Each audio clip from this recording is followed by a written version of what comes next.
patch 6.2 will finally bring the long-awaited Tanaan jungle to the game. In this video, I'm going to go over what the zone in its current version of the PTR is like, including both the visuals, the features, and just the kind of stuff that's really going on in the place. First of all, let's start off with the visuals. This zone looks absolutely fantastic, and what I think is nice about it is that there is variation as well. I was kind of worried that it would feel like a generic green blob, but there are actually lots of different areas. The main part is sort of like where your base is, basically looks a bit similar to the Tanaan 6.0 intro. Then there are some Iron Horde themed areas, there's areas which fuse the sort of Iron Horde aesthetic into the Demon one, which looks really cool, and then there's some full-on Demon areas. There's also a really pretty marsh. Overall, the visual quality is great, and it feels really well executed. Hellfire Citadel itself is a very impressive structure, and it definitely looks like it is a raid, so that's nice to see. In terms of the overall size of the zone, it's surprisingly decently sized. Now, I think the size of it on the world map is perhaps a little bit... it doesn't really tell the full story, because there are quite a few mountains and things like that which block off much of the terrain. However, it does feel, say, quite a bit bigger than maybe the Time the Isle. Not as big as the other zones in Warlords of Draenor, but certainly, as far as a new patch area goes, it's one of the more large-sized ones. That's a nice thing to see. So now that we've got that covered, let's talk a little bit about what happens here in a spoiler-free manner. So basically, you land on a boat with some of the main characters, and after a few short quests, you establish a base. The base is honestly kind of generic and mostly consists of garrison building models. It does look sort of finished though, so maybe it won't change by the time the expansion or the patch comes out. Not sure. Anyway, after establishing the base, you are sent off on a quest to visit 3 different scouts. This is done to introduce you to the zone itself, which is quite similar to what they did with the Timeless Isle. Each scout will then introduce you to 3 different areas, or 3 or so, and each scout has also got a flight point located near them, so getting around this zone really isn't that tricky. These areas around where the scouts are constitute the vast majority of Tanaan jungle. They generally look each quite different from each other. There's a Saberon area where I found that you can collect paws in order to purchase items which summon bosses in an arena, so I thought that was nice. There's also a swamp one, which is what I talked about earlier, which is insanely pretty and has also got a cave full of treasure. There is the Bleeding Hollow hunting grounds, which is really quite similar to the bit right after the portal from the launch intro experience thingy. Then there's also the Iron Front, which is the main road from Talador to Tanaan. It's pretty cool, and visually it definitely does feel like a battlefield. There's another place called the Ruins of Cranach, which is full of Fel Arakoa. There is some really cool lore going on there, but I won't mention it here. Beside that, you've got the Ironhold Harbour, which is where the remaining Iron Horde troops from outside of Tanaan are kind of retreating to as they fall back and hold up and sort of work on Gul'dan's nefarious plans. There's also a place called the Fel Forge. It's a really impressive place, which is full of Iron Horde technology that's been all Fel corrupted. It really does look cool. And then there's the Throne of Kil'jaeden, which is full of elite creatures. Now what you find is that each of these areas has got a lot of rare mobs, and the rare mobs generally seem to drop item level 650 blues. There are also treasures scattered around the place. Most of them contain garrison resources, gold, and placeholder items, so we'll probably have to wait to see what they fully do with the treasure system. Now, there are also mini-events in some of the subzones, which is really very similar to how it was done in patch 6.0. Now, you might be thinking to yourself that this area sounds similar to the Apexis mission areas of patch 6.1. And that's where you would be right, and this is where we come to the first big issue with Tanaan Jungle. And I think this is just a very damning thing on Blizzard as a whole. I find it absurd that they think that this is okay. In your base, you choose from one or of 2 different Apexis missions, which are located in Tanaan Jungle. You choose these missions in the exact same manner as what you did with the patch 6.0 missions. You click in a table and then you get 2 options.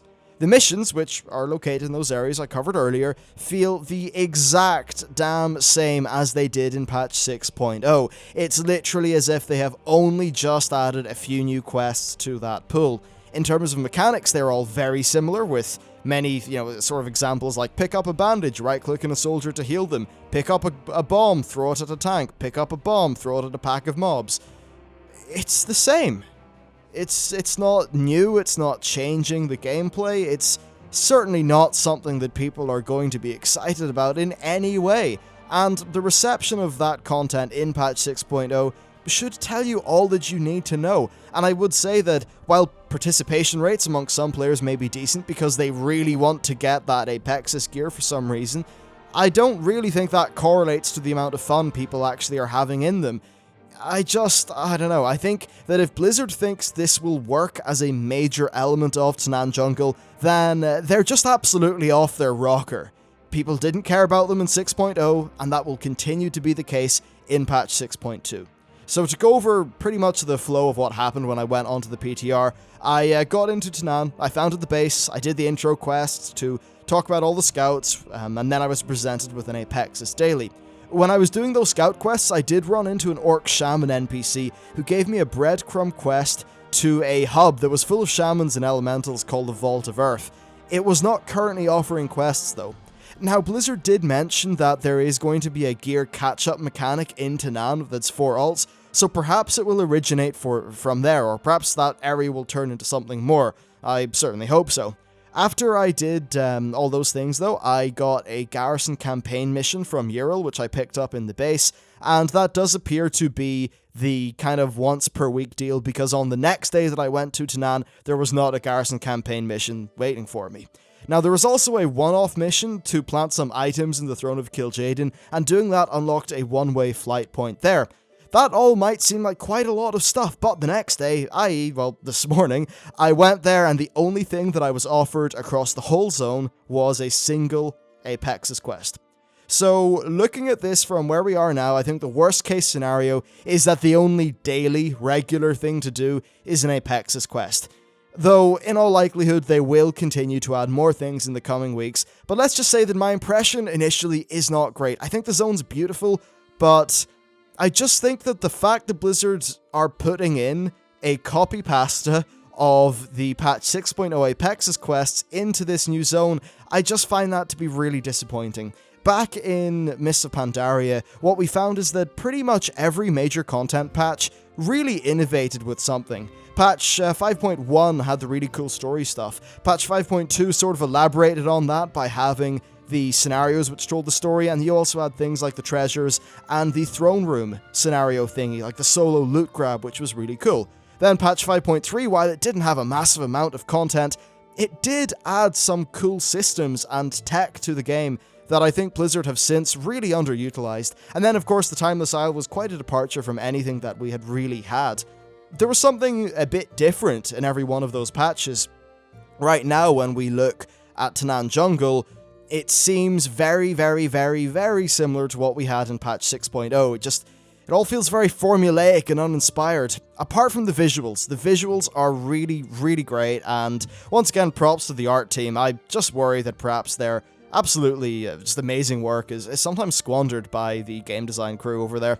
Now, there is one other thing which could lead to some content, and that is actually the shipyard in your garrison. I have done a little bit of that, but I'm going to wait until probably tomorrow because there's a bug with the mission table, and I don't think because of that I'm actually able to progress. So I'll work that out, but apparently shipyard resources, which is going to be a new kind of resource for the shipyard, will come from Tanaan. There does not appear to be a way of getting those in Tanaan, so hopefully whatever that method is will be decently fun. Though I do have to wonder whether that is enough of a reward. The shipyard's naval missions and boat collection appear to be exactly the same as the follower system from patch 6.0. Literally, when I built my first ship, that little square thing which says, "You have got a new follower," that popped up just that it said, "You have got a transport ship."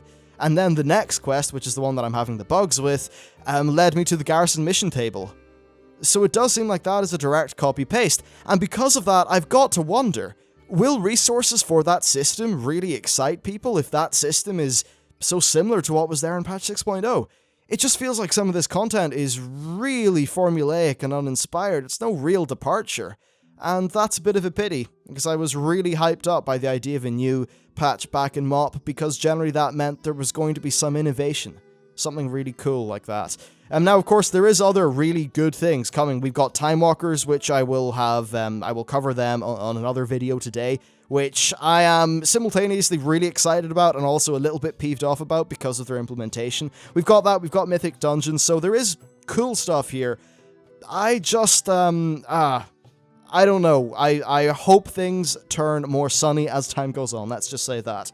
Now, in terms of things that I would like to see, well, I'd like some more zone-wide events in Tanaan Jungle, akin to maybe the patch 5.3 stuff. I'd really love them to take that idea, run with it fully, and just ramp it up. That would be awesome. And I also would really like there to be a reputation or two, perhaps with a new mount, a transmog set, or some other cosmetic rewards. Maybe the people at the Vault of the Earth could be that, but certainly a new rep to work on for sort of more personal goals that are not related to player power would be really good.